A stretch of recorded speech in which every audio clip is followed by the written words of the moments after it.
from going that first couple of weeks of lockdown thinking I've had enough for chefing, actually seriously looking into being a gardener and doing gardening and stuff like that, and stopping it completely.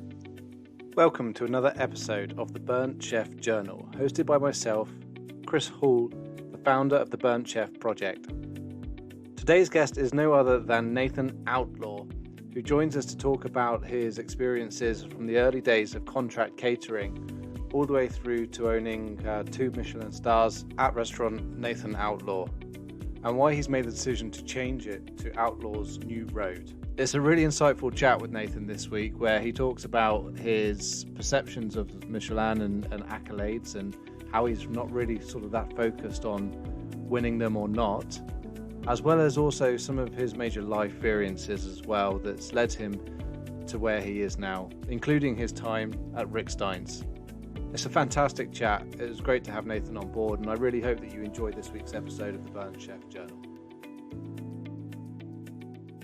Lamb Weston are your partner in potatoes. We're a leading global frozen potato manufacturing business with a wealth of experience in offering a portfolio of high-end and quality products on a consistent basis. We supply the pub, casual dining, QSR sectors. We believe in wellbeing through potatoes, and we are very proud to support the Burnt Chef Project, here to offer our support and help for those that need it, and any solutions that you need for you and your business. Hello. Nathan.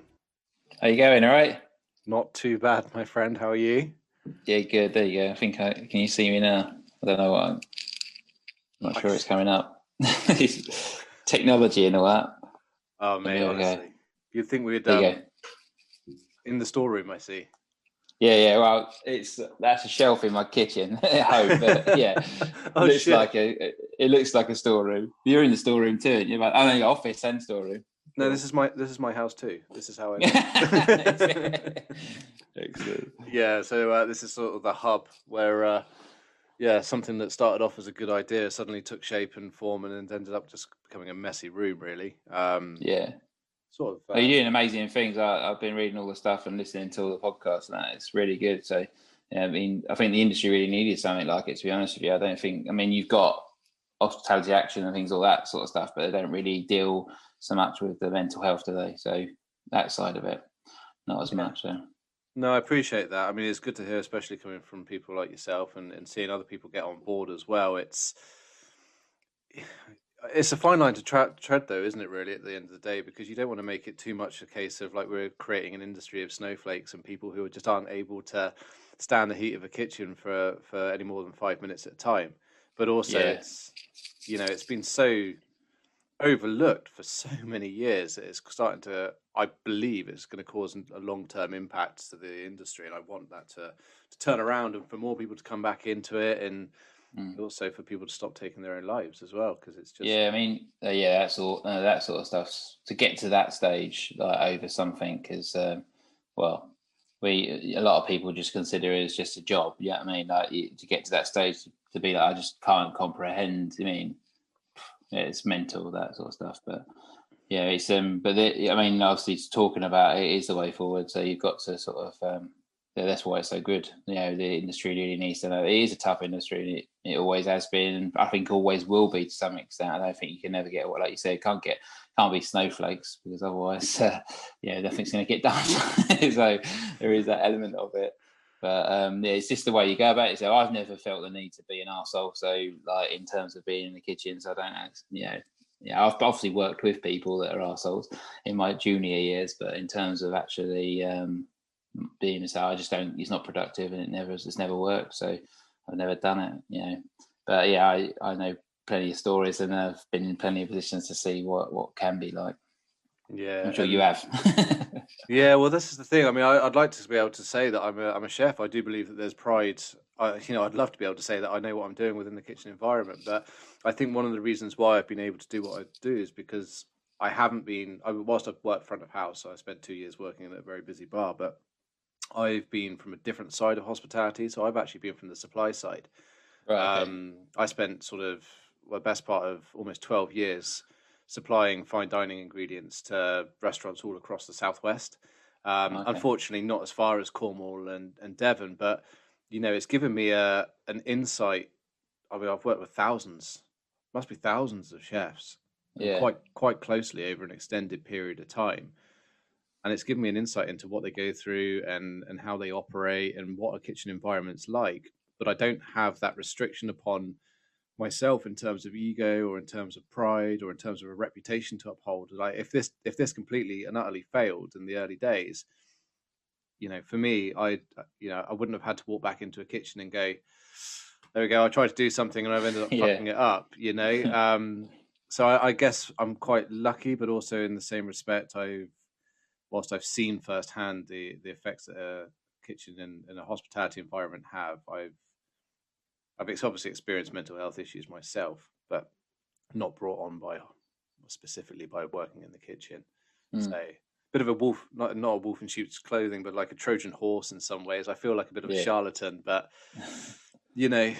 what I'm doing is hopefully going to benefit the industry, and it's going to benefit people's lives. And good on you for getting up and doing something, because it should have been done way before now. It's really bringing that attention to it. Thank you. Yeah. So, Nathan, I'm intrigued because whilst I've eaten at your place, Padstow is like a second home to me. I absolutely bloody love the area, and I love everything around that area. It's in fact, we're coming back there in August, so I'll come and dine with you then if things get back to normal. I'm touching word, but just talk to me a little bit about sort of your journey, because obviously I know that you've worked with some quite influential people within the industry, and you've touched upon the fact that you've worked also in some places that perhaps haven't done things in necessarily the right way. And I'm interested to learn a little bit more about your backstory, if that's okay. Yeah, sure. I mean, do you want to start from the beginning, or? Yeah, how did you? I mean, I know you've got family ties in the industry. How did you decide that this career was going to be the career for you, despite seeing the effects of it? I think the earlier sort of time. I'm talking when I was probably 5, 6, that sort of age. I mean, I used to obviously see my father coming home being a chef, and the pride and the sort of it's definitely a pride that he had in his work, and he wasn't doing what I'm doing, or doing he wasn't cooking at a high end in terms of like what the public perceived to be high end. He was cooking in like what he calls them glorified canteens, but contract catering.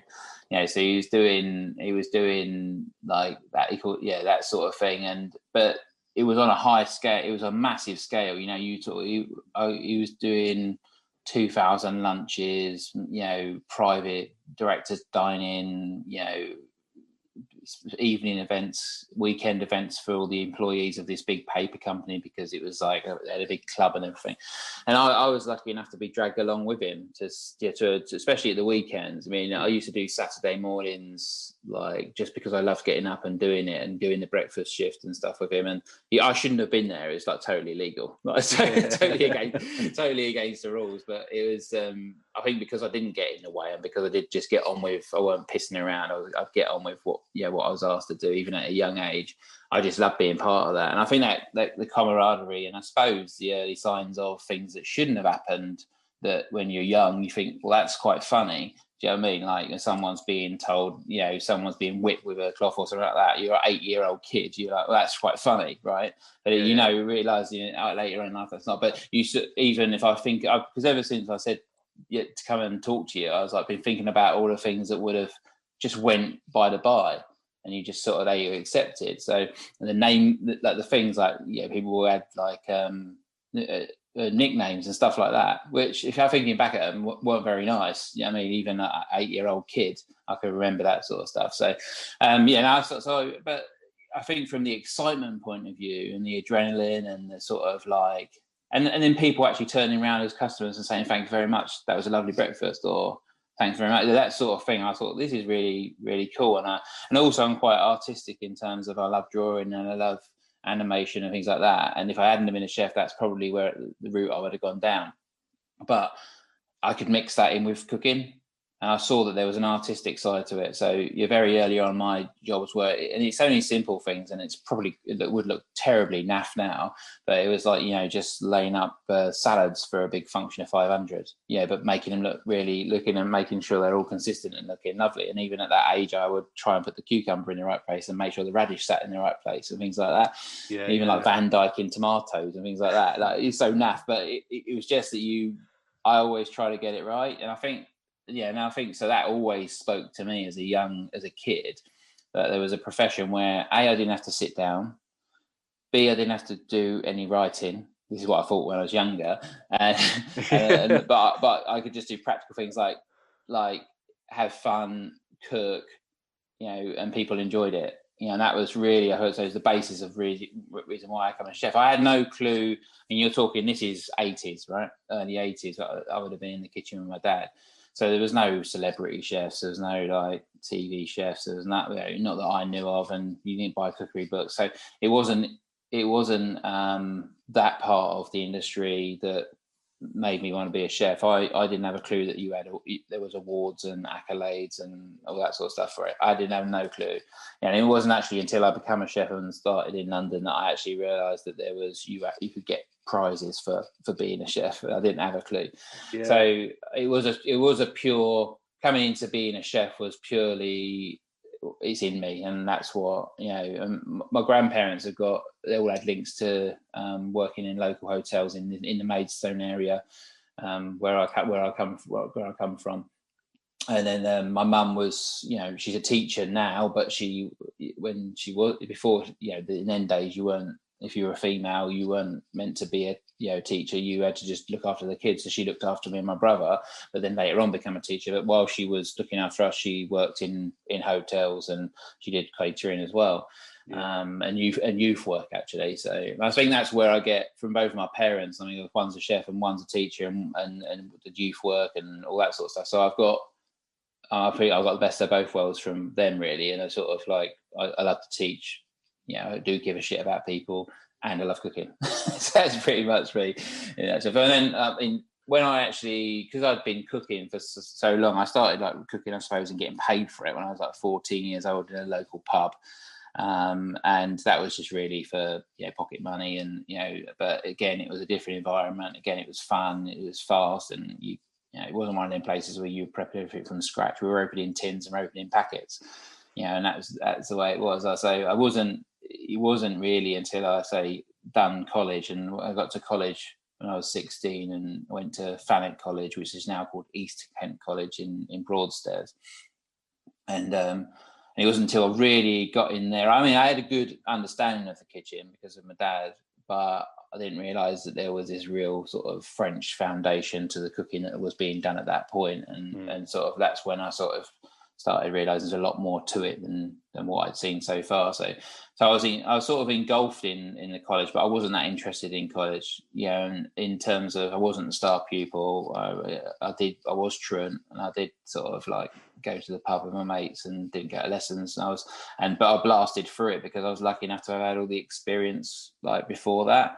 Which is totally the wrong way to look at it, but and I'd love to have taken more in, but I got through it very easily because I was very fortunate to have been in kitchens for such a long time. So it was just a matter of learning the French stuff. It was a matter of learning all the Escoffier stuff, and and that was it really. But the actual cooking, going into a classroom and they'd say make a parsley sauce, I'd probably done it 10 times already before with my dad. So so it was sort of like, and so you straight away, I suppose it's like anything, if you don't have to, you already know it, you sort of disregard it because it's almost, you're young and you're stupid and you're not really thinking like an adult, and you sort of, I know all this, and it's that sort of attitude, you know what I mean? And it's actually, looking back at it, I would probably have been a bit of an idiot, really. So for the lecturers, it should be so. I'm glad you said that. Oh, colleges everywhere are going, oh shit, all the students are banned from this podcast episode. They're all being told to go down the pub, get pissed, and do weekend work. But I mean, ever since being more recently, I was involved in colleges, and I got Cornwall College, and we had an academy for 6 years there, which unfortunately is not, because of funding, is not happening now. But I mean, the importance of college is very important. I was just a fortunate or unfortunate, whichever way you put it, to already know. But there's a lot. The way I see it when I've been involved in college is that you have young people or people changing their career and that are at different points in their life. And I think that college gives you that foundation and that grounding to actually go into a proper kitchen or a proper hotel, because if you don't have it, you're going to struggle, and then it's going to be a nightmare for you. So yeah, I believe in college, and I think colleges will. It's just a funding thing. They're strapped for cash, and it's like anything. It's until the government see it as a serious occupation and a serious industry, it will never be funded correctly. Which is balmy. Like, with 3.2 million people within this industry, I mean, hopefully that remains the case after COVID. But with so many people, the third largest industry in the UK, bigger than other like aeronautical industries and other industries like that, and the government still look at it as a stopgap career. It's just, it's loopy. But I'll get started on a tangent. You carry on. Otherwise, ranting. Yeah, I agree with you completely. I think it's bad, but no, I did. So I did college, and then all the time we were at college, all the lecturers were telling us, you got to go to London, you got to work in a London hotel, 5-star place. So I did what everyone else did at that time. We all applied for, the Ritz, the Dorchester places, the Savoy, and you would go up and do like a day's work or a morning's work with them and stuff. That was a good insight actually first, because I went to Savoy. Dorchester just didn't even give me a reply at the time. Bearing this is 1996, I think, probably about 1995. And because at that time there was queues of young chefs outside wanting a job. It wasn't like it is now. It was like I know that I went for a second commie job. I eventually worked at the Intercontinental and Hyde Park Corner, which was, it's a 5-star hotel. I know that six commie chefs are second commie, so below commie, went for that job. So now you could just walk into them jobs, and it wouldn't be students from colleges. It would be like it wouldn't be ethnic. It would be people from different countries. It wouldn't be white English or people like necessarily coming from colleges like we all were. It's like everyone was going for these jobs. And there was only so many of these jobs available, and that's why people like the Ritz didn't reply to me. Dorchester didn't reply to me. Savoy, I went and did an interview with Anton Edelman, who's a chef there at the time, but I just got forgotten about in the corner of the kitchen peeling aubergines. I remember peeling aubergines. I was like doing boxes and boxes for a banquet that they must have had, and then the Intercontinental was the only place that I got in there. And as a young, I was 17 at the time, so they actually took time, care, and chef there was a guy called Peter Kronberg, who unfortunately is not with us anymore. And he was just, I thought this is the place, because the actual kitchen was so diverse. I'd seen Savoy was very much French and English chefs. That was always in the kitchen, and a few German chefs. I went into the Intercontinental, and it was so diverse: Japanese, Thai, Filipino, obviously European. But the European chefs were more in the fine dining, and the rest of the world was sort of like in the it's called the lobby lounge, and there was it was like a cafe and stuff. And I actually. There was two options. You go in the French fine dining, which had lost its Michelin star. I didn't know what Michelin. I know now, but I didn't know that had happened. And so I was just like, there's a lot of grumpy French chefs in that kitchen. You might wonder why they're grumpy. I don't know. But so I was like, I'm going to go and work. I said they offered you like 2 roles. I said I'd love to work with all the guys from because I could see. There's this amazing Japanese chef that was doing some really cool things, and there's this Thai guy was making these beautiful curries, and I'd never seen any of that food. Like that was like never ever seen that sort of food in my life. So I went and worked in that, and then didn't bother with the fine dining. So I was there for probably about 18 months in total, and then my father, he was working for Sodexo, which was Gardner Merchant, and they just done a deal with Gary Rhodes. To open his first restaurant. So because I had that link of Sodexo, Gardner Merchant, Gary Rhodes, and I knew of him, I sort of went for a job as a commie chef at his new restaurant that was opening in Holborn called City Roads. And that when I went, I got the job off of the back of my CV. like coming from the same college as Gary Rhodes, being a boy from Kent, you know, working at the Intercontinental, which they knew good chefs would come from. And I didn't even do an interview, so I went straight in there. And first day I was in the kitchen, right, and it was brand new, opened on, it was the opening day, and it was just a massive shock. Like it was I'd never experienced a Michelin starred restaurant. I never experienced a restaurant that was so focused and so military, and everything was done. I was just like a shock, too much shocks for the system. So I did it. I worked my hardest, but I walked out after 3 months. I was like, I couldn't do it anymore. I was like, it was literally too much for me. So, and I think looking back at it now, Gary was up. He rang me a few times, and I saw him before he passed away, actually in Dubai. And he's like, "You turned out all right in the end, didn't you?" Like, so I said, "Yeah, I did." But the point was that the kitchen was so. It was my first experience of going into a kitchen where they had their own little clique of chefs, and if you didn't fit in with that, you were basically just abused, right, and shouted at and treated like shit, given all the bad jobs. And it wasn't Gary, don't get me wrong. He was like, I'm sure he was. The senior guys were aware of it. It was just the way that was run. That was just the way that kitchen was run.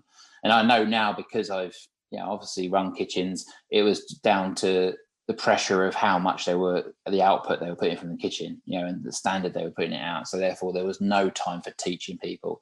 There was no time for people slacking behind, or if you didn't fit in with the gang, you were basically a pain. So it was very difficult for me, a young 18-year-old, coming from, so far my experience of being in kitchen has just been great and fun, and then being into a place where someone is going to scream in your face because you've not put the parsley in the right place in the fridge, and that sort of thing was too much for me at that age, and mentally, like, I suppose looking back at it, it was just like living on my own in London for the first time, away from my parents, not having any money, because you had there's no money at that stage of your career being a comedy chef, and then going into work to just be abused and be shouted at, and just to be like, have no fun at all. There was no fun in there, right? What I mean? So, but saying that, there was lessons to be learned from it. There was things I pulled away from that, working in that restaurant, that I still keep with me now, that I still use now. So I wouldn't say, looking back at it, once I'd walked away from it, and probably about a year later, I think I could have handled it longer, just feeling sorry for myself and being young, I suppose, but it was a bit much. So I went back to the Intercontinental Hotel, and Peter Kronberg he almost told me that would happen. He's a wise chef, and he sort of didn't say you're not ready for it, but he sort of said, "Oh, I'll see you soon," sort of thing, as if to say, I know what's going to happen. So I went back with my tail between the legs, I suppose, in a little way, and then just went back in the same place and working hard, doing night shifts and everything at 18 years old, and I just loved it. But then a friend of mine told me about a really exciting chef called Eric Chauveau, who I knew nothing about. Was opening a restaurant in Fulham Road, and it was going to be like, he was telling me that this guy's the best chef, in the country. He's gonna, this restaurant's going to be the greatest and stuff like that. And so he set me up stages, because at the Intercontinental we were doing 8-hour days. He wasn't doing 16-hour days. You had like shifts. I had always had evenings or mornings off. So what I started doing was going and working and doing like sort of work experience with Eric Chauveau, and in between working at the Intercontinental as well. I did that for about 3 months until a job came up. And all the time I did that, it was just a bit more of it wasn't as a hard smash into the kitchen like it was at Gary Rhodes. It was like an introduction to it. So it was hard. And Eric is an amazing chef, and he's a tough chef as well. You don't come from a background like he's from and not be tough. And the reason why I did well in that kitchen was because I kept my mouth shut, and I was good. Like I was, I did what I was told, and it was only really the ones that got in trouble were the ones that give me a bit of lip back or did turn up late. I just learned my lesson from working for Gary, and say lick my wounds back at the Intercontinental and then slowly introduce myself back into that environment. But I knew I wanted to cook food of that level. I wanted to cook the best food, So, and Eric at the time, I mean, when he opened Chauveau in Fulham Road, I mean, that food he was cooking there, I mean, it never got to a chance to get to 2 or 3 Michelin star because it went out of business within less than a year, right? So, and that's when I lost. Obviously, I worked there for that time, and then he announced that we're closing, guys, because we're going out of business. And so then that's when I decided that London was enough. I had enough of London, and I sort of, as a child, I'd always gone to Cornwall on holiday, so I sort of decided that I'm going to go and move out of London. So I went. A friend of mine, so the same friend that introduced me to Eric Chauveau was a group of friends that they'd all worked together at the Savoy Grill, and there's about 4 of them. And they're all in like the sous chef sort of level, and they all talked, and basically a friend of a friend knew someone that was in Rick Stein's seafood restaurant as a sous chef. So he got me an interview. So I jumped on the train, and then just went down to Paddington and did a couple of days trial at the seafood restaurant, and just straight away loved it. I was like, this kitchen is like for me, because I've been working on fish sections in all the kitchens that I've been in, and that's obviously that's what I love. And I was like, well, if I'm going to learn how to do it, at the time this was like say 1998, I think it was. It was like Rick he was just on TV with his second series, and it was just like he was the man. He was the fish guy, right? So I was like, if I'm going to learn how the best fish, I've got to go and work for Rick Stein. So I went down there, did my day's trial, and they gave me a job. Came back to London, did my month's notice with Eric, and I think I'm the only person that ever did a month's notice. I think most people just went. I did that, and then and I think I've seen Eric in more recent times, and he sort of he remembers me as this big lanky like sort of 18-19-year-old and not really much else really, but he always does. We have a laugh. So but that was a tough kitchen, but going into the seafood restaurant, it was just sort of like a revelation for me, because it was like, again, it was busy. Like the most covers I've ever done, we were doing 140, 150 of an evening service, 100 for lunch. I think they do more than that now. I think they do 200 and something now, but but it was just quite a close team. And Rick was a different sort of teacher, in that he was traveling all over the world doing his shows and then bringing back all his ideas. So the inspiration came from seeing, when he had new ideas, he would fax a recipe through, because the faxes then, it weren't no email. In fact, and we'd like the head chef Paul Ripley, who's a very good friend of mine. He would like come down from the office with a new recipe that Rick was in Australia, and he'd just sort of come up with a new dish. Basically, he'd nicked the dish,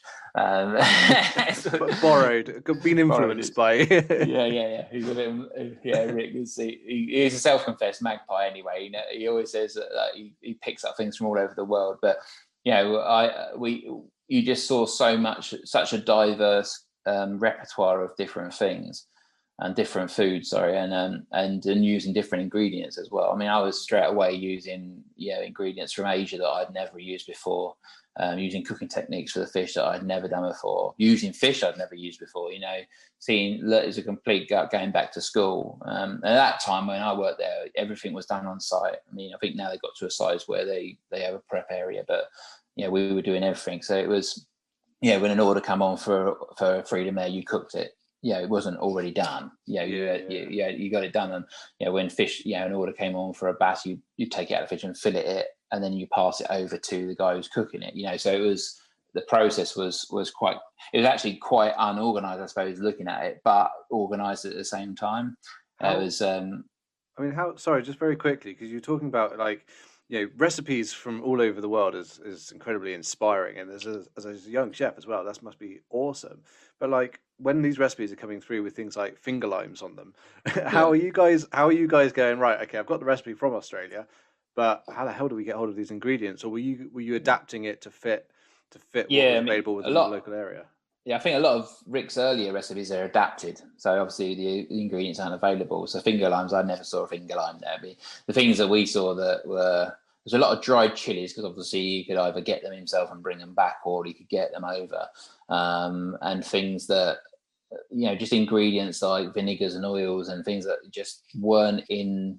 You just didn't really. I'd never seen in a kitchen before, or tasted. So I tasted a lot of different things. But Rick adjusted a lot of the recipes that he saw around the world to make sure that we could cook them in Padstow. So and I think being part of that, it wasn't the early process because the restaurant had already been open for 20 odd years when I started there, right? It's now been, I think they're 40 in their 44th year or something like that. So which is amazing. So it was like a new start when I started there because they had a new kitchen built. It was like a third or fourth stage of a growth. I think they're on to like 10 or 12 now. Yeah. So they've grown and grown and yeah. So it was just. I mean, also the kitchen, it was non-stop. I mean, there was never a time, like you say, about going for like your welfare side of it. It was just because I was young and hungry and just wanted to do it that I never even thought about the negative side. And I never thought about, we always actually did get a break in the afternoon and things like that working at Rick. So you go surfing or you do something like that, which was great. But you're still doing long hours, and it was tough. But I think I don't have any from that kitchen. I don't have any negative thing to say about it. Like, it was just like positive. And there was, I suppose if you were a bit more a snowflake, like you said, like a bit more like you, there would be things that you'd be like, that's pretty tough. But because it was just everything that I loved about food, but also an environment where you're learning so much, if you had the ability to take from it. Yeah. And so for me, it was great. And it wasn't until I wouldn't have left there until the head chef, Paul, basically said, like, you're good.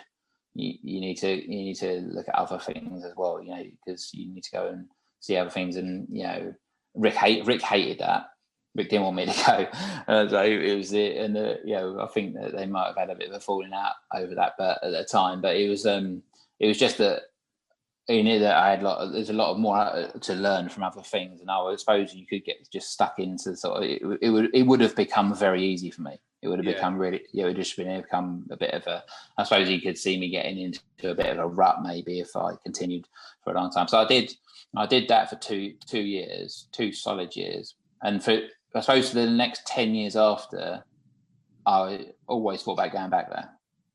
I really thought about, even when I opened my first restaurant, I still thought about going to work back with Rick, because I thought it was, because the environment was good, and it was just, and it was I suppose it was quite an easy life as well. I mean, that's so them 2 things are quite inviting when you're working, and well, the next move was going to work in the Cotswolds at Lords of the Manor with John Campbell. He's a great, very, very intelligent and great chef.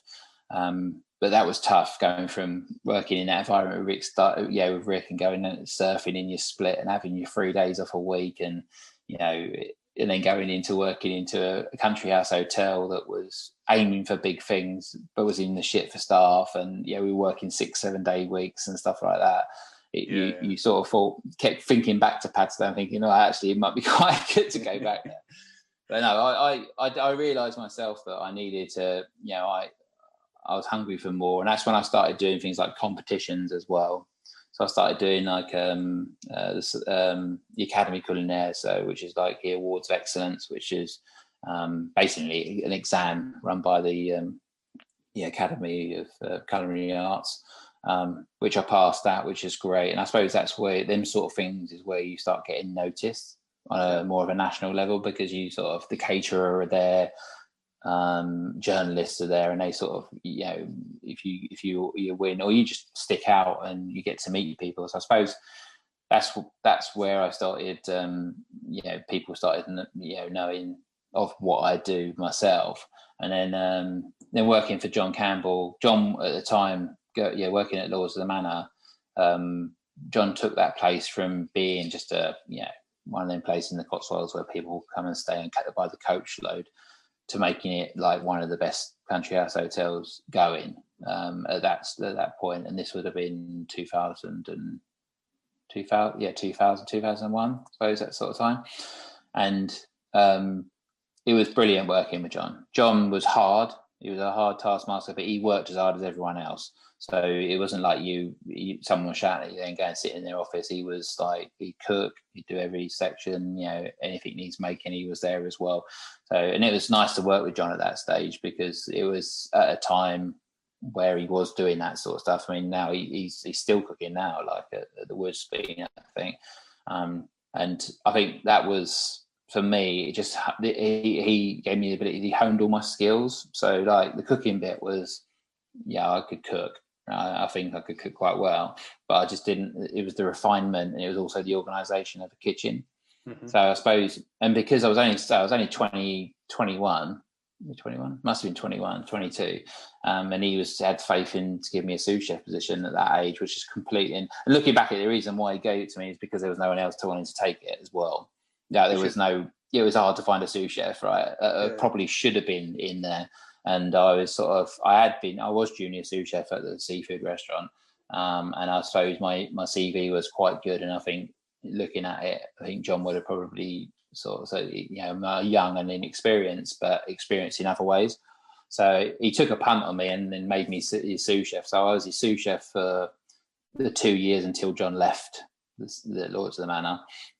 And then I came back to Cornwall and actually set up a restaurant with Paul Ripley, who was the head chef at the seafood restaurant called Ripley's, which I was there. And then John asked me to come back as head chef at the Vineyard at Stock Cross. So I went back again to work with John, and did really, it was, when we took over the Vineyard at Stock Cross, it really was about being organised. We had to forget about the food for a minute and just get the whole place organised, because it was a bit of a beast.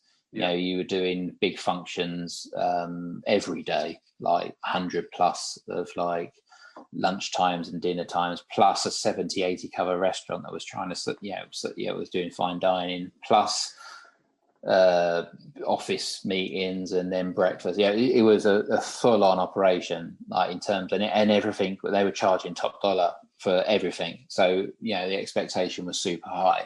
And being in Newbury, in that area, there's a lot of money in that area, so people were expecting a lot. So I mean, the first thing we need to do is organise it. So I think John used me I knew his repertoire and I knew his cooking, so I was like in the kitchen doing the cooking and making sure the kitchen and the chefs were doing their stuff, while John had to get everything else organised and then start moving things forward. So John went on to get 2 Michelin stars there.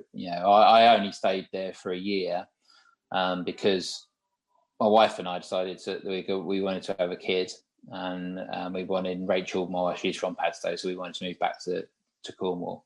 So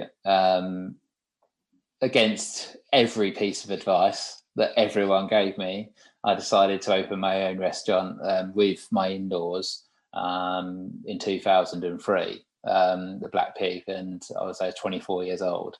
And they were basically all, everyone told me not to. And the managing director of the Vineyard offered me an extra 10 grand on my salary to say, I said, don't do that. And John didn't speak to me for a long time after that as well. He we didn't fall out, but he just he was just annoyed that I was going. And I understand that. But that's one lesson I've learned from that. I'm never like that with my chefs who leave me, or with people that leave me. I'm sort of like, we always stay in touch.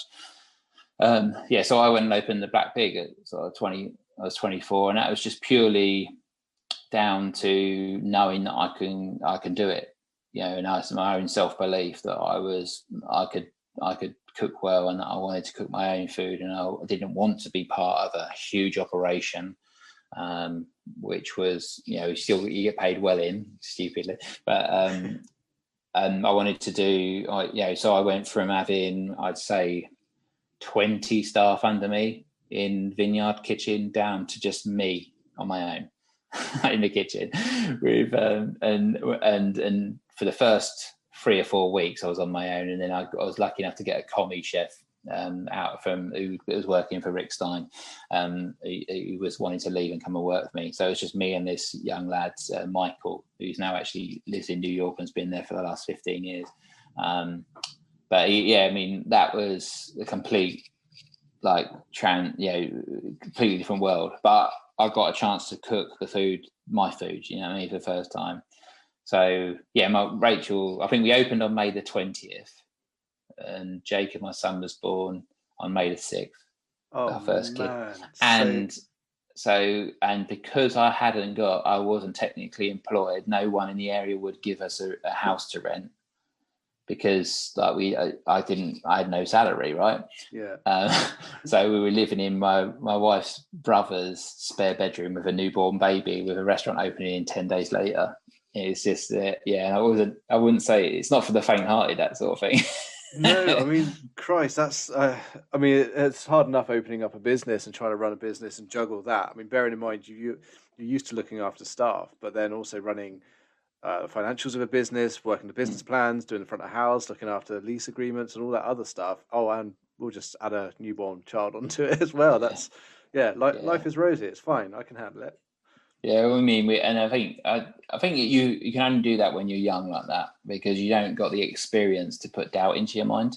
Yeah. And I think that's if you'd have said, me and my wife were talking about, if we'd had children now, and I'm 43 and Rachel's 41, and people, and a lot of our friends are still having children, and I said, you just wouldn't do it if you knew what you knew. So when you're young, you're younger like that. You just do things because you just feel like you believe you can do it. And that was like having a family, opening a restaurant, coming away from a secure job, was all because I believed that I could actually do it. And say in terms of success, I mean, in the restaurant was very successful, and even though it was in a seasonal area, the winter time was pretty tough, and it was like anything in Cornwall back then. It wasn't like how busy it is now. It was very dead for probably 4 or 5 months, really.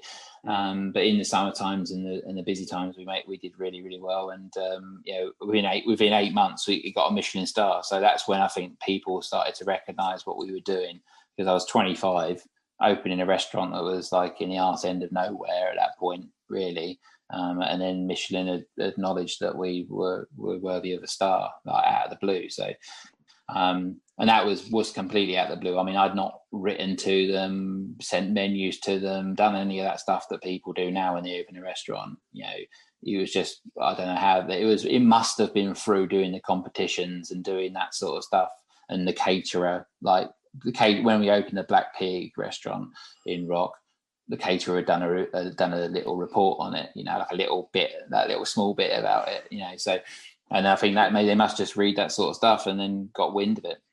I mean, sometimes now people are looking out for the Michelin inspectors. They know when they walk in, and they're brazen enough to be able to go and ask. I did hear a rumor that you served a profiterole to a Michelin inspector. Is that true? I've been serving profiteroles for all the time, so probably. I do. I mean, sometimes amazing. I mean, the thing is, like, the Michelin sort of phenomenon, whatever you want to call it, the circus of Michelin is I don't think anyone actually knows. Unless you are in that inner circle of inspectors. I mean, I've even met people from Michelin that don't work for the inspectors, but work for the Thai company or high up in certain things, and they ain't got a clue. They don't know nothing about it. They don't know nothing about it. Even the press guy, I once spoke to the guy who's in charge of press room, and he said, I ain't got a clue. They just don't. I think it must be such an inner circle. But I mean, my view on it was it's got to be down from. I've had 8 restaurants where I've won 1 star, like eight restaurants in the times from the Black Pig until the Outlaws New Road this year. It's been eight restaurants where we've got 1 star. So the only thing from that experience of achieving that accolade, I can only put down to what I've been putting on the plate and how we've been doing the restaurant. So I can say 100% it's got to be down to the food. It's got to be down to what's on the plate, because it's always been that consistency. I still cook dishes that are from the Black Pig in 2003 that I'm still cooking them now. So in maybe they've changed slightly, but it's still the same. I suppose the same format, like same sort of what I think is right about food and what I can do. Yeah. But yeah, I mean, it's one of those things. I actually think there's the sad side of the whole accolades, not just Michelin, but all of it, is the pressure it puts on chefs, or the pressure it puts under chefs that get employed to get those awards. So like, you get a job, what's part of your job as a head chef, and you see it, and when you see the adverts, we want to achieve this, we want to achieve that, or part of your contract is that you achieve these accolades by a certain time. I mean, what the fuck is that all about? How can you really? You're asking someone to do something that's completely out of their control. You could be cooking 364 days a year. You're cooking perfect food, and then that extra one day you had a bad day, and that's the day they eat. That's the luck of the draw, isn't it? And to structures that you don't even recognize or don't even know. It's not like Rosette where you go, right, I have to be doing X, Y, and Z. Something like a Michelin, it's like, I don't know, I make my finger, put it in the air, and put some some nice textures on the plate. Like, I mean, I've always been very fortunate. I mean, I got the 2 stars with restaurant Nathan Outlaw, and we've done very well with like the Good Food Guide and with 10 out of 10 and number 1 and things like that. But even with that, I mean, I've been very honest about it. I've sort of known, I've met a few Good Food Guide inspectors, and I've had chats to them because they're more like journalists, right? They're not necessarily as much inspectors. You sort of get, but you can no way cook off of the back of a conversation of what you've had with them. There's no way you can go extract information from a chat over saying, hello, how was your meal? Or hello, how are you? How are you having a nice day? So it's a certain amount of, they're very different, I think, in guys, and it's in AA is different as well. I mean, AA, I mean, we got 4 rosettes because obviously it fits, like you said, the criteria, but I've never really had big conversations with them in my career with working. I've not, I've done the AA dinner at the big hotel gala dinner thing that they do, and I cooked for that. But even then, I didn't talk to an inspector. Not that they didn't introduce themselves as an inspector anyway. Or maybe I spoke to someone, but and I got AA Chef of the Year one year, which is voted by all the chefs, all the people that are in it. So that was quite nice. But I think I've always just been lucky enough to just believe that I've been happy enough with what I've been cooking and how our restaurant's running, and then the other stuff's just all come on top. But I do feel bad about, like, I feel sorry. No, I'm empathetic to the people that worry about all that all the time. I think it's like it must be a nightmare. It raises an interesting point, actually, because there's a lot of people who believe that you have to sacrifice mind, body, and soul in order to be able to get these accolades and to be able to maintain Michelin. And obviously, from the sound of things and from your journey from where you've worked in some places that are quite brutal in terms of how they maintain that level of perfection, to being able to achieve 2 Michelin stars and a Michelin star in 8 different venues, you must have found this balance of being able to not constantly sacrifice everything to be able to uphold those standards. I mean, what's the secret? Like, how do you do it? I say I'm lucky enough. I mean, I think probably the most stressful time I've ever had in my whole career, in my life, was back on that first lockdown. I mean, and that was nothing to do with accolades. I mean, it has to do with the pressure everybody else was under. But I mean, in terms of the accolades, and I think I just got that thought of, like, it's not the end of the world. That's what I always think about it. I mean, at the end of the day, if they, I'm not gonna say it hasn't helped me, because it massively has helped the way that the trajectory of my business and I suppose my own sort of like place in the industry, in terms of what the opportunities I get and the things I get asked to do, which is lovely. But and that all helps. That's part of that media world, that cycle that goes around. But I like to think that I've always kept true to just cooking the food that I love cooking, and that I think that customers want to eat. So I've never sat down and analysed any of the accolades and thought, all right, I need to do this, this, and this to get this accolade. It's never been. I mean, in fact, in the kitchen now, as we currently stand, we don't talk about it. We don't talk about it. Even if I know there's an inspector in the kitchen or the front of house give me a nod that someone, there might be someone who's inspector, I don't tell. No one knows. I don't tell the chefs. No one knows about it, because I just don't think it's not fair to put them guys under that pressure. Because they might see the pressure of it. Like, they might, don't know how their mind works. And and that's not what I employ anybody for. I employ people to come and have fun, cook, learn, and enjoy themselves, and and give our customers the best time that they can have. I don't employ them to worry about Michelin or the Good Food Guide or any of that. So what we've got actually is a really nice environment in our restaurant there, where people are just thinking about each other. Not dissolute, not actually sort of focused on anything else. They're not focused on what the other restaurant down the road thinks of us or what them customers think of us. Or I try and give everyone confidence that what we're doing is a good job, and that's enough. And I think that's why I've got longevity with Pete, my head chef. We've been working together for 20 years. We worked together back at the vineyard at Stock Cross. When I wasn't in charge, but he's been working with me for all that time. And I've got Steffi and Damien, who are my front of house guys, and Ian, my general manager, and they've all of them are into like 14, 15 years. Because it's just having that environment. So when we do get younger guys coming in, when they're on that cycle of doing 18 months to 2 years, because that's normally what happens when you're a junior, you're moving around.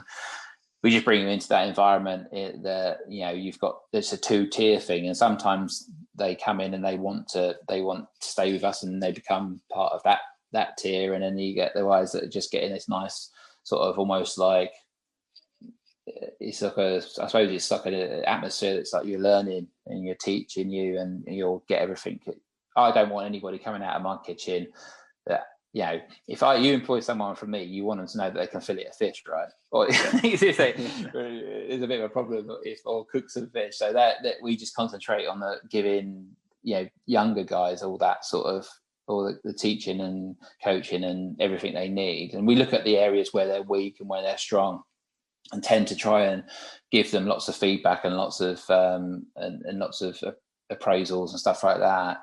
And just to make sure that they come out of our kitchen, if they do decide to leave us, with proud of what they've done, So, but it's the accolades.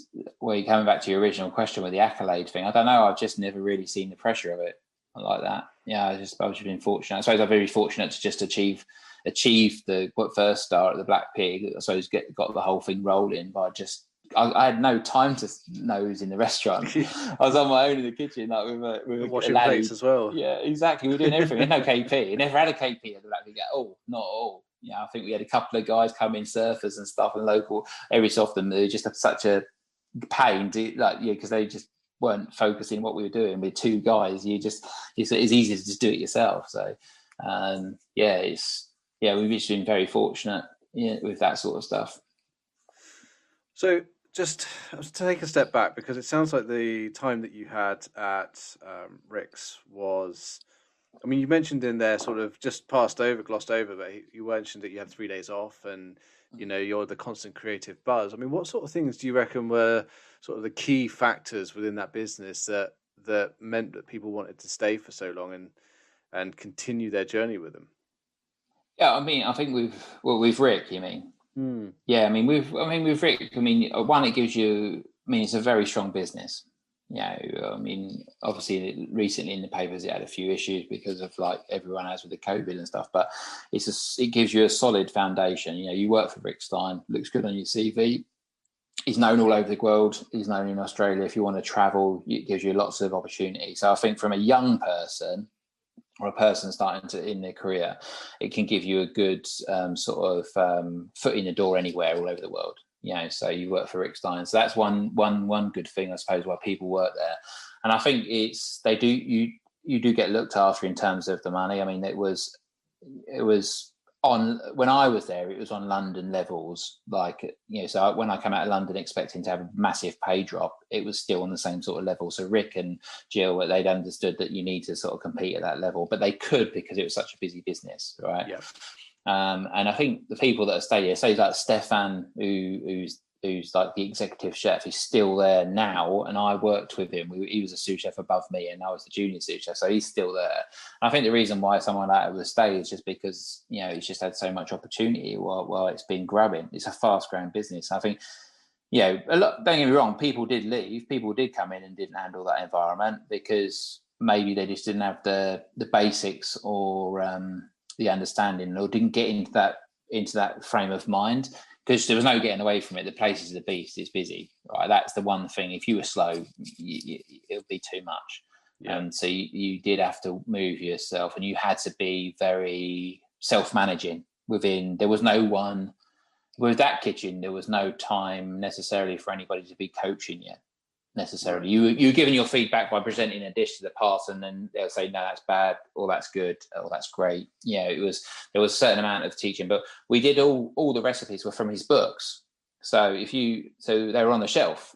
So you either had a reference, you go open it and go, that's the book, and then any adjustments that were made on them books. So you're like, at the time it was only 3 books. It was Taste of the Sea, Fruits of the Sea, and Seafood Odyssey. They were the 3 books that we were taking most of. And before that, he'd written a book called English Seafood Cookery, which he wrote in the 80s, which is a little paperback.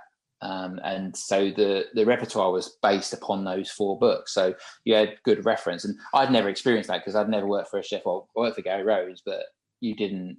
But the food that was in his books to what was in the restaurant was a bit different. Yeah.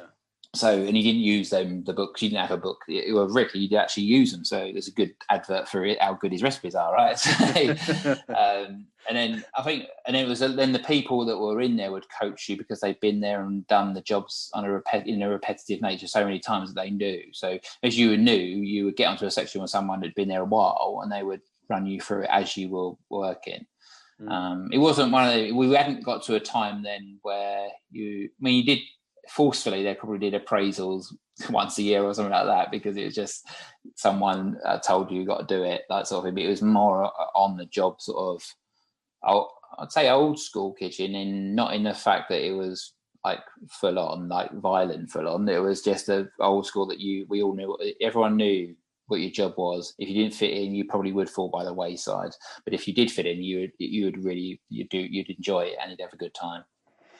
So you mentioned appraisals twice now, both in Rick's and also with what you do in terms of how you bring on new chefs. I mean, how important are regular appraisals, and how often do you? I personally think they're really important, and especially when you're dealing with a member of staff that's maybe not getting the most out of working in the kitchen, or not going in the right direction that you think that they should, because you can monitor them and you can help them to get to where they want to get. Sometimes people will just get, especially finding the younger chefs, that they slightly get, nowadays you get a lot of younger chefs that will come into the kitchen expecting to be big on Instagram, on the TV, have a book deal like pretty quick, right?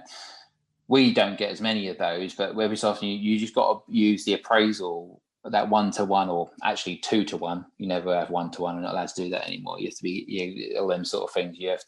We always make sure there's 2 people, because it's just not worth getting into any of them areas of problems. You know what I mean? Oh, really? So, yeah, we do it because it was like about 10 years ago, there was an incident where I was 1-to-1 with someone, and, you just get it, unless you have monitored those meetings, sometimes people just don't take what you say to them in the right context, and they can get it in the wrong way. Yeah. So we always have two members, and with that individual, we can, if they want one-on-ones, we do one-on-ones as well. But we just make sure that it's a team that know about what's going on with the person, not necessarily ones. Obviously, personal stuff, that's different. But we're talking about developing them as chefs or developing them as front of house.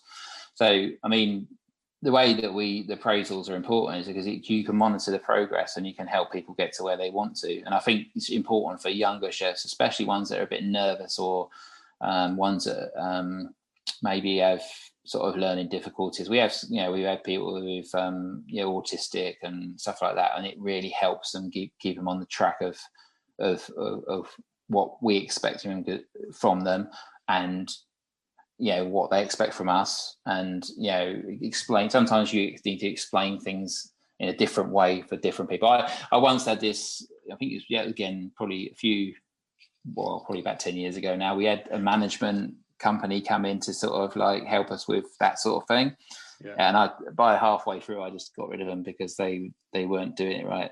And I hired him in to actually help us with that. But actually, they said you need to manage everybody the same way. And I just went, this is not right. And the half time when we had like the thing, I said that you might as well just, I think what you're saying is wrong for this industry. It's because it was an appraisal company that just probably do office workers or different things, just different thing. Whereas kitchens are completely different, or restaurants are completely different. Hospitality. So I believe you have to manage you have certain people that can take pressure, certain people that can't take pressure, but I always believe you can get the best out of anybody, and I think the appraisals is a good way to do that. I like what you say about being the fact that everyone is individuals within the kitchen environment. You know, we often hear about ruling by fear and treating everyone with the same brush, and if they can't keep up, then you know, the person next door to them can do it, so why can't they? But hospitality is such a diverse bunch of individuals with their own ideas, their own influences, their own abilities to learn in different ways. So I think you are 100% right. And to try and it's refreshing to hear that you brought in a management company and like, nah, actually, do you know what? Go away. Yeah, I can do it better. It brings me on actually to something I'm hoping to get Jay Morton on the podcast from SAS Who Dares Wins. Yeah. I was listening to one of his books fairly recently, and he talks about leadership as part of the SAS. And obviously, as we know, the Escoffier system is fairly, it's a military-based system, and I think that's sometimes taken out of context. But they operate to 4 different standards, which is humility, the relentless pursuit of excellence, a classless society, which means that everyone is, individual and unique in their own ways, and a sense of humor. And I started to look at whether or not we could adapt that and say, well, actually, right, you like the military system within a kitchen environment. How about now let's elevate you? Why aren't you the SAS? Starting to adapt that into a management style. Yeah, I mean, everything them 4 points are definitely all part of what makes it successful in that environment, and certainly produces a good teamwork. That's the thing.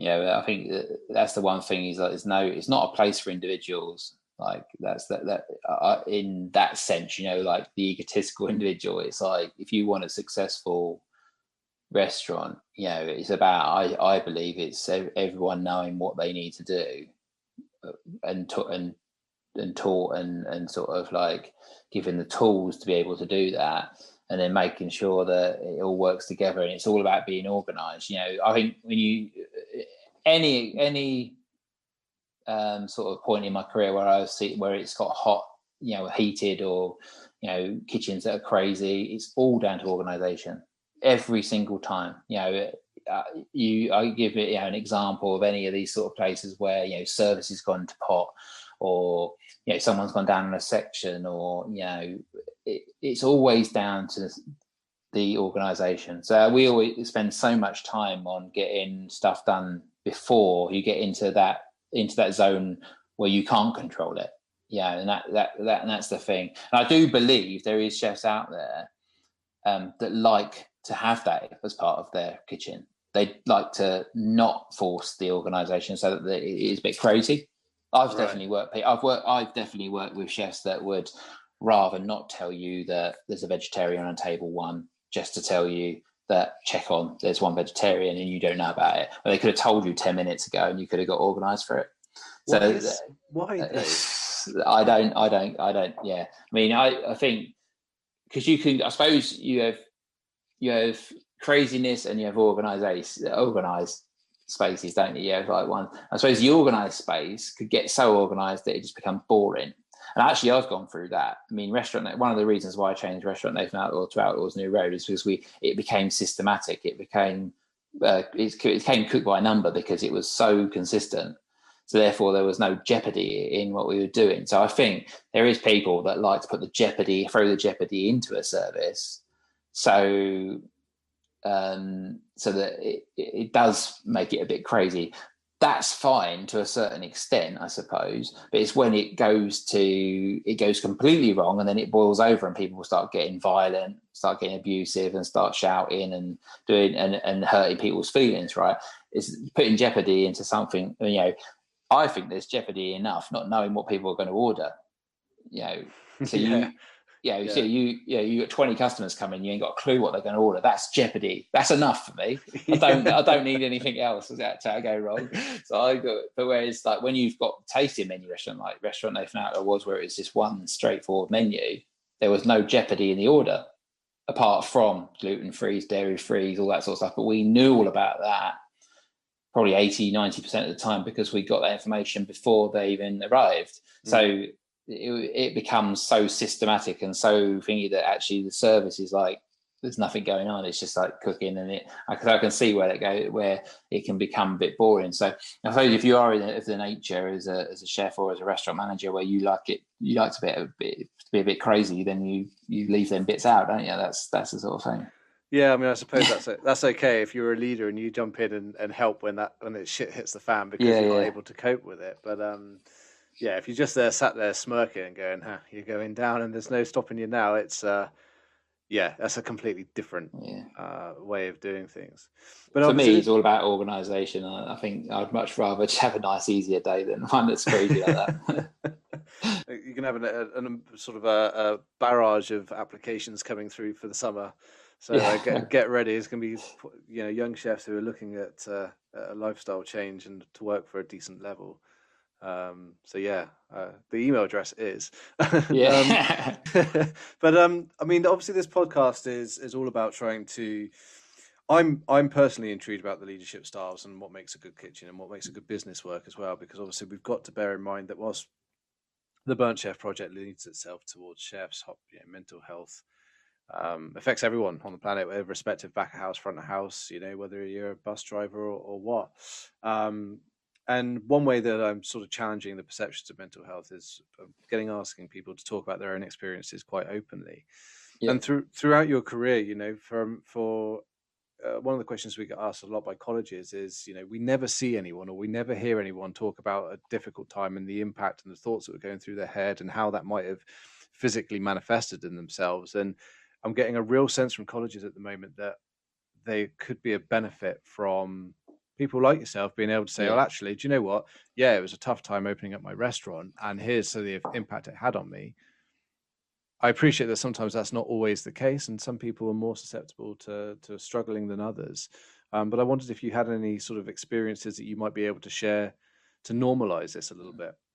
There's two, really. I mean, in my career, I've been fortunate enough to, like I say, been pretty positive and sort of always believed in myself and what I achieved. But the earlier point, which was probably more, I suppose, important for college students and stuff, was I suppose when I went to Gary Rhodes that first time, that really knocked me for six in terms of being a young chef and not really sort of knowing what the hell's going on. And that was really down to a lack of preparation on my own part, but probably just an expectation as well that it was all going to be like it was on the telly with Gary Rhodes. And I think that is, that's one thing I would say for any advice for a young chef coming into the industry is like, you got to understand that what you see on the television and what you pick up in your bookshop and all that sort of stuff, and you see in magazines, is because those guys 9 times out of 10 have worked their asses off to get to that or got an opportunity to do that. So it just doesn't happen overnight. And if you're very, that 1%, like you say, like someone like Jamie, who's a good friend of mine, worked his ass off before he became the chef that we all know on television. He worked hard in River Cafe, he worked hard with Gennaro and stuff. So, that is one thing. I suppose from a personal point of view, I fell into that trap going to Gary Rhodes and thinking it was going to be like working on telly with him. It wasn't. So that's one thing. And I think the impact of that and not realizing how much it would be like that, it put me into a position where quite depressed, it knocked my confidence.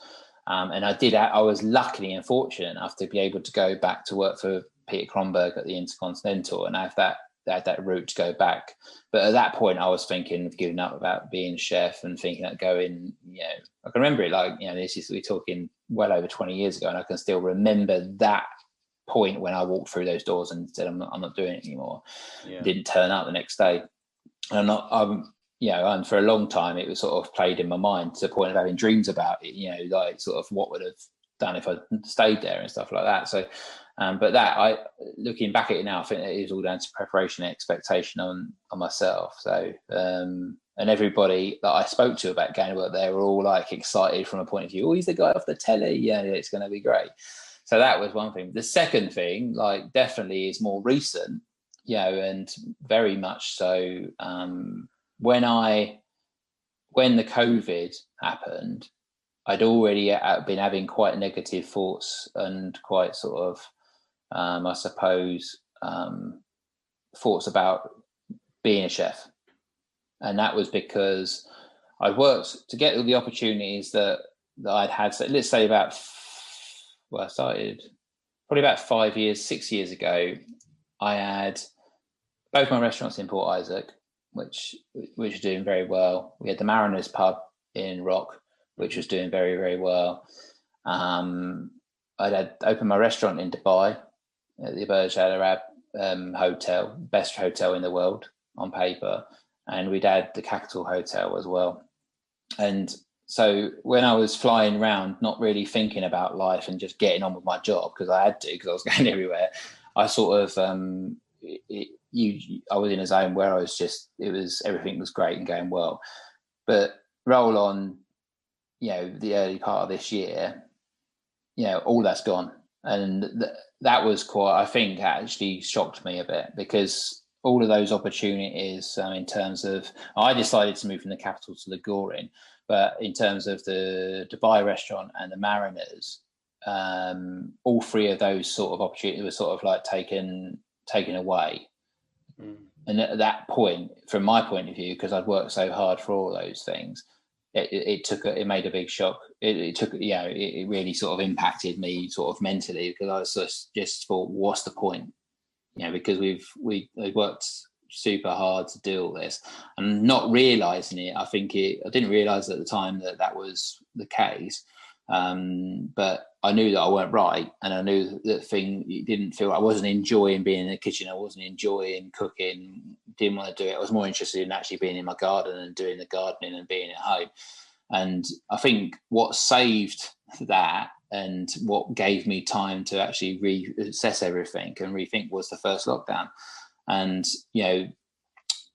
I started the first lockdown by telling and being part of telling 20 staff that they'd lost their jobs at the Goring and at the Siren restaurant. That weren't very nice to do, and that weren't very nice to be part of, and that was quite hard. And it's hard for all them guys, obviously, but from my point of view, when you tell people they've got the security of a job and they're under your banner with a hotel group, and you've got everything safe, and then that's just all gone out of your control, that has an impact on you as well. So that, coming back from London after telling them and then coming back to a lockdown, because that's when it started, and then being just down to my two restaurants in Port Isaac knowing that they can't be open, it was sort of like, it was a bit like, what else can go wrong? Do you know what I mean? That was the sort of thing like that. And this was also, they hadn't announced the furlough, and I'd never even heard of furlough, obviously, because that's never happened before. No. So I just thought, right, I've got 2 months, 3 months at max, and I've lost my business. I've lost everything. Like, I've gone from having 5 places, doing globe trotting, I suppose you're going to call it, doing different things, to nothing. So I think in those first couple of weeks until they announced the furlough system, how it was going to work, it was just, I think that's probably the lowest point of a career. And I think it had an impact on personally with like the way I was with the family and the kids and stuff like that. So that was and it was not in a nasty way. It's just I was very quiet, and that's not me. I'm not a quiet person. So then as you do, I mean, I'm lucky enough to be able, I work, talked it through with my wife, and we had conversations and stuff, and because we were locked down, there was no one else to talk to apart from people on the phone. But I don't really have a relationship with anybody like that, So I just worked out for myself that what I needed to do was to change. So that's really why I hadn't felt that Restaurant Nathan Outlaw was right for probably 2-3 years. In that I knew that, like I said before, we were talking about how it was just becoming very cook by number, and the reason why that worked for me then was because I was busy with everything else. I was going to London every fortnight. I was going to Dubai every 6 weeks. So to actually have a restaurant that just I knew it was doing what it needed to do was fine. Yeah. But now I was in a different position. I was like, right, I'm getting back in the kitchen, and which is what I've done. So I need to mix it up a bit. So fish, we got the little fish kitchen, which is actually it's got a Michelin star as well, but we never really talk about it. No one really knows he's got it. But you guys, that's sort of doing well, so there's no reason to change that. But I knew we needed to mix that up a bit, and I need to give myself some new challenges. So changing it to Outlaw's New Road, going against what everybody said. Why you shut in #1 restaurant in the country and 2 Michelin star restaurant?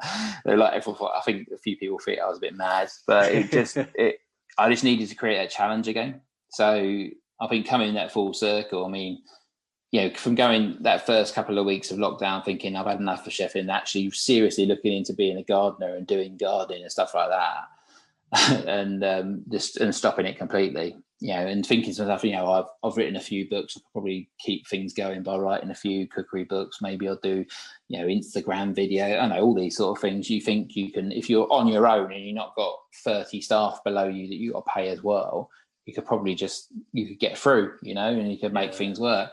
But no, and having a good think about it and knowing what I really, I still love cooking, and I still love what I do. So. But I knew that I needed to change it, and that's why we changed to Outlaw's New Road. There's no other reason really, other than just making it more fun when we're working there, making it more of a challenge working there. We opened up more services. We do more covers, although we do in sit-ins now, instead of it being you have it for your table for the whole lunch or the whole dinner. With the social distancing, we've only got 5 tables upstairs, and we've only got 3 on the bar. So we had to think about it from a business point of view. Yeah. So now we do 2 sit-ins in each service. So it's busy. We're doing we can do 70 to 80 cover days. Well, before we were doing 20, 22, 24, something like that. Like maximum a day. So it's really changed the whole thing, and that's why when Michelin came out a few weeks ago, I wasn't even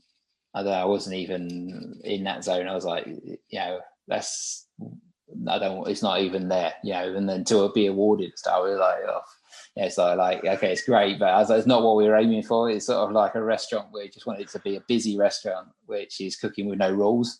Didn't want to be put into them constraints. Having to, you must have tablecloths, you're a Michelin star, right? All that sort of stuff. But I'm not going to, it is what it is. And I've sort of separated myself from that, and I just focus in the restaurant. So right now, as I sit here, I feel better than I have done for a long, long time, and actually feel excited about the future, about actually getting back in the kitchen and developing new dishes, bringing out hopefully bringing on new customers, because the restaurant's gone down in price, so we've opened up to a new audience, right? So it's going to be nice to have lots of different people coming through the door, and I know the chefs have enjoyed it, and I know the front of house have enjoyed it, because they're busier and they fill their days with being busy, and I think people like being busy. Yeah. Albeit we all just at the moment just want to get back to it and open up. So thank you firstly for sharing, because I appreciate that stigma is still so strong in our industry that sometimes it might be difficult for certain individuals. So thank you for that. But I find it interesting, within the first couple of minutes you were talking about how you're quite a creative being, and you like, especially with your drawing and challenging yourself, and you found a way out of feeling quite negative and depressed by creating creativity back in your life again in a different format. And whilst we're not able to cook and create new dishes necessarily, it's a whole different type of creativity. And I like that. I resonate with that. That's much the same for myself. Yeah, I'm just a person that probably think too much, but I do need that time to think. I think, and that's, some people can clear their mind that way. Some people probably can't. It's a different thing. But for me, that works. To being able to just sort of take us. I've learned actually over the years that I used to just jump straight in and make decisions and say yes or no or whatever. Now I won't ever make a decision for a good week before, anything that's serious. I'll sit back and really think about it and talk to my wife about it. She's probably the one person that sort of knows. She's the one person that knows me inside out, out of anybody, so I think that's, and keeps my feet very firmly on the ground, which is quite, if you can have someone like that in your life, it doesn't have to be your wife, but in individuals, someone you can trust and someone you can talk to, I think you should talk to about it. Yeah. She'd tell me, you need someone that turn around to you and tell you talking shit.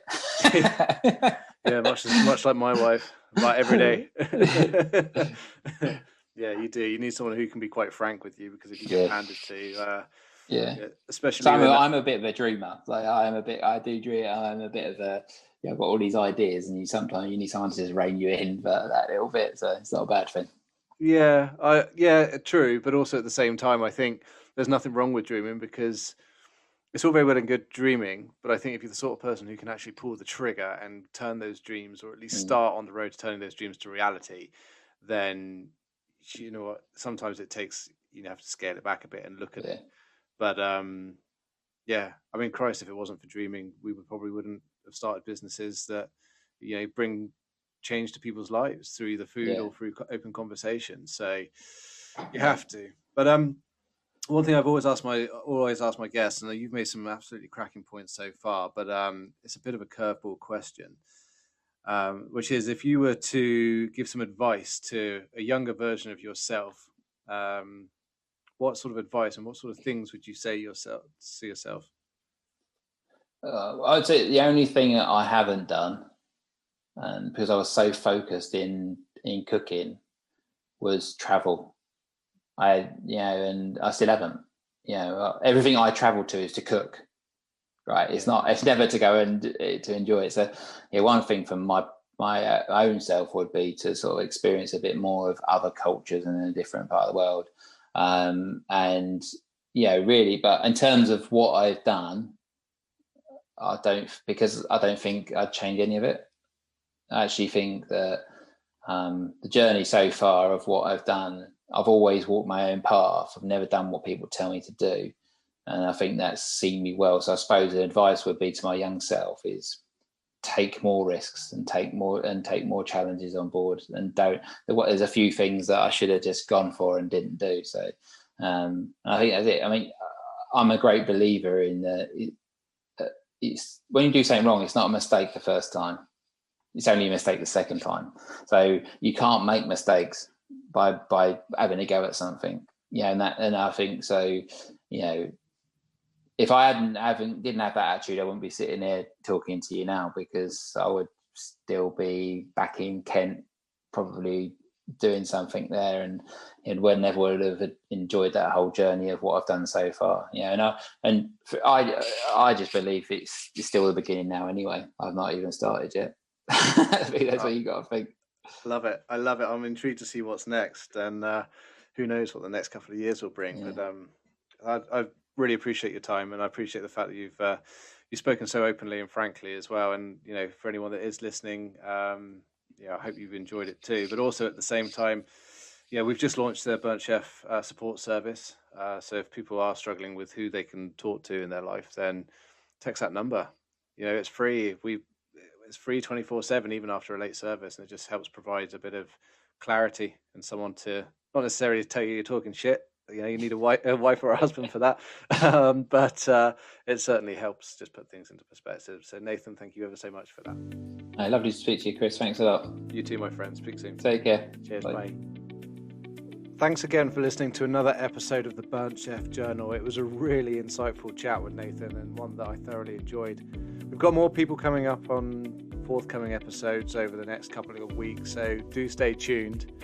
And for those who want to support the Burnt Chef Project, head over to our website, www.theburnchefproject.com, where you'll find a whole host of resources, access to the Burnt Chef support service, and also our shop, where you can buy some merchandise and help support the ongoing work that we're doing. Thanks for listening, and we'll see you again soon.